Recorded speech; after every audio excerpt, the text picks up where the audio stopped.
What's going on, guys? Omar here with 68 Charger Garage. It's been a minute since my last video, but on today's video we're going to be working on the Gladiator. I actually found this flat bottom steering wheel that I'm going to be installing in a little bit, so let's go ahead and remove the Charger out of the garage and bring the Gladiator, and then we can get started.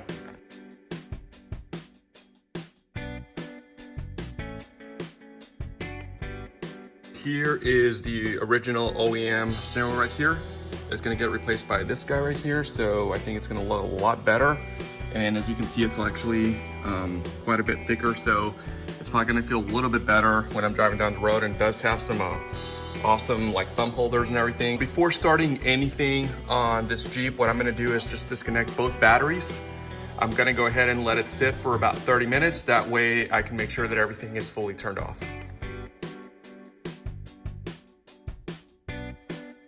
I guess while I wait for those 30 minutes for the battery to just drain and everything be ready to go, I'm gonna go ahead and vacuum out this Jeep and just kind of clean the dashboard and everything and just get it ready for the removal of the steering wheel. It's been about 30 minutes. I'm gonna go ahead and get started. Pretty much, I just have to remove these little covers right here. And then behind there should be a bolt that is holding on to the airbag. So I'm gonna be able to pull it right out. And then at that point I can disconnect it and start getting the steering wheel out. Right, bolts are exposed. I'm pretty sure it's a 10 millimeter. So I'm about to start removing it.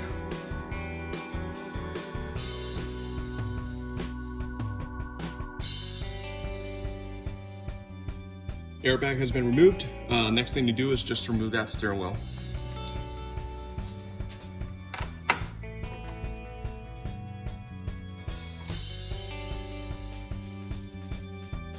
At this point, all I need to do is just transfer everything over. So I'm gonna go ahead and get started with that.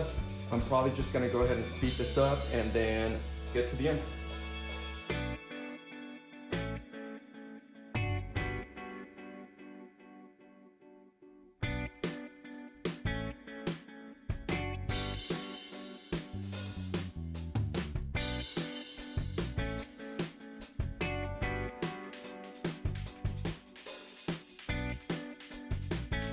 Quick comparison between the two wheels now that they're off and everything's disconnected.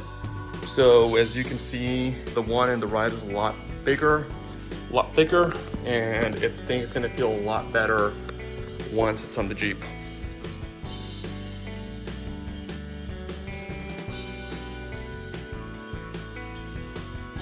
Finished putting the steering wheel together, so the only step left is to put it back in the car, and then we'll be good to go.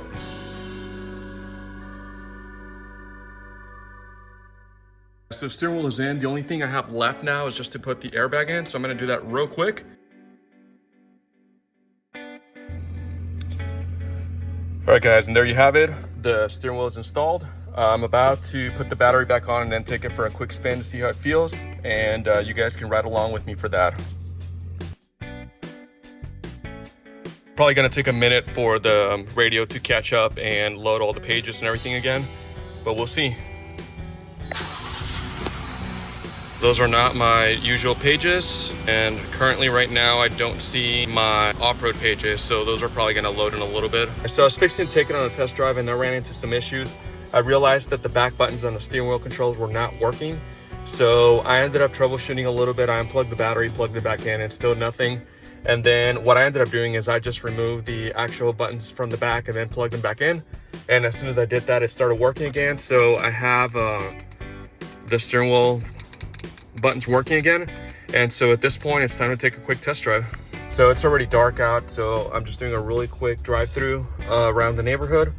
The steering wheel feels a lot thicker, which is really cool. I really like the feel of it. I like the little holders right here for the thumbs.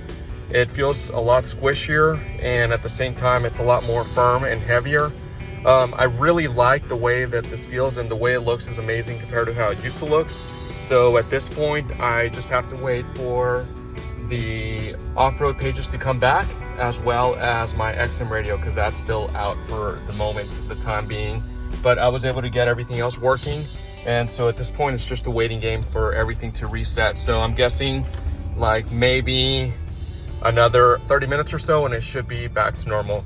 So anyway, thanks for watching. Let me know if you have any questions. And as always, don't forget that subscribe button.